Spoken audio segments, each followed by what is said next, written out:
Perkenalkan, nama saya Roderna Purba, saya dari kelas 1195. Di sini saya akan membahas tentang Home Sweet Home. Tentu kita masing-masing mendambakan memiliki rumah yang nyaman, bukan?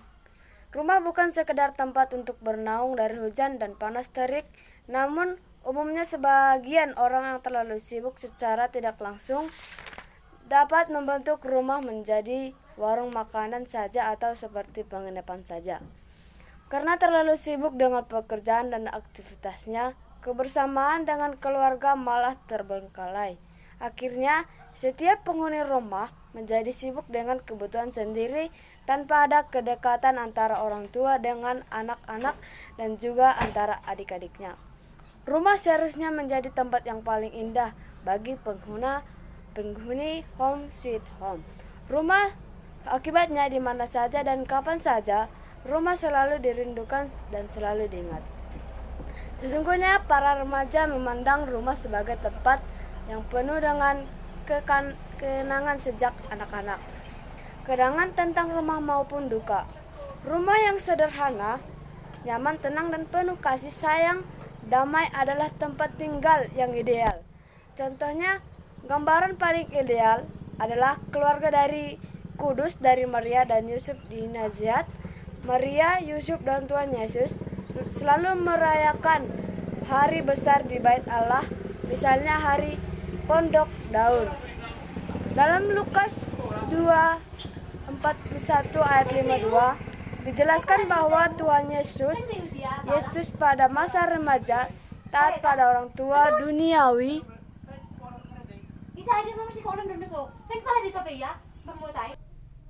Yang kedua yaitu adalah rumah sebagai tempat yang nyaman. Di samping kebutuhan materi dan spiritual, tentu saja kita tak juga membutuhkan suasana rumah yang nyaman, menyenangkan, dan hangat. Ini semua bukanlah hanya pekerjaan seorang ibu, namun menjadi tanggung jawab semua anggota keluarga baik laki-laki maupun perempuan. Saat ini telah terjadi perubahan sosial yang pesat. Banyak perempuan dan ibu yang memiliki peran ganda, yakni mengurusi masalah rumah tangga maupun bekerja untuk mencari nafkah di luar rumah. Kalau perempuan sudah melakukan terobosan ke dunia publik, maka sudah saatnya para laki-laki dan suami juga harus mampu melakukan tugas-tugas di bidang domestik. Dengan demikian akan dicapai keseimbangan, tidak ada yang mempunyai beda ganda, tidak ada lagi pekerjaan yang diberi label pekerjaan laki-laki dan perempuan. Kita semua perlu berubah karena adanya perkembangan pusat di bidang sosial dan budaya. Masing-masing orang dalam keluarga dapat menciptakan suasana rumah menjadi suasana nyaman dan menyenangkan. Yang ketiga, rumah tempat bersamanya iman. Di dalam rumah, prioritas menjadi keluarga yang utuh itu penting. Banyak keluarga para remaja yang saat ini mengalami masalah di mana orang tua tidak saling mengasihi, banyak timbul kekerasan dalam keluarga, sehingga akhirnya menimbulkan banyak perceraian.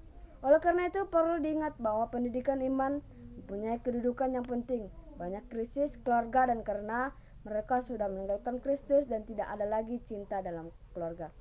Tuhan memberikan mandat kepada orang tua untuk mendidik anak, tetapi kadang-kadang orang tua sibuk hanya untuk memenuhi kebutuhan anaknya secara materi dan mengabaikan kebutuhan mental dan rohani.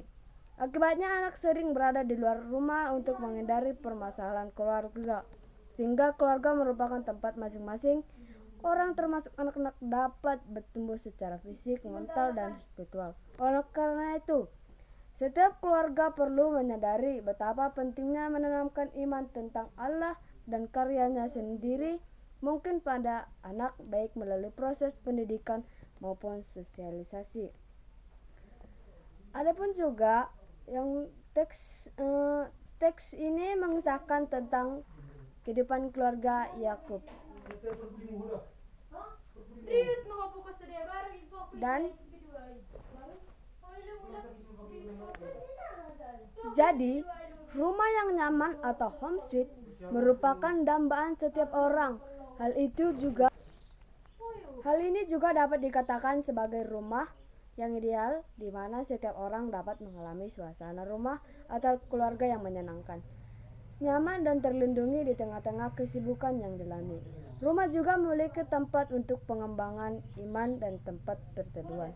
Dalam suasana rumah yang nyaman perlu dibangun relasi yang harmonis di antara anggota keluarga. Home sweet home perlu dibudayakan oleh masing-masing keluarga agar dapat keluarga terjadi pengembangan relasi dengan Tuhan dan relasi dengan sesama secara berkesinambungan. Demikian dari penjelasan saya ucapkan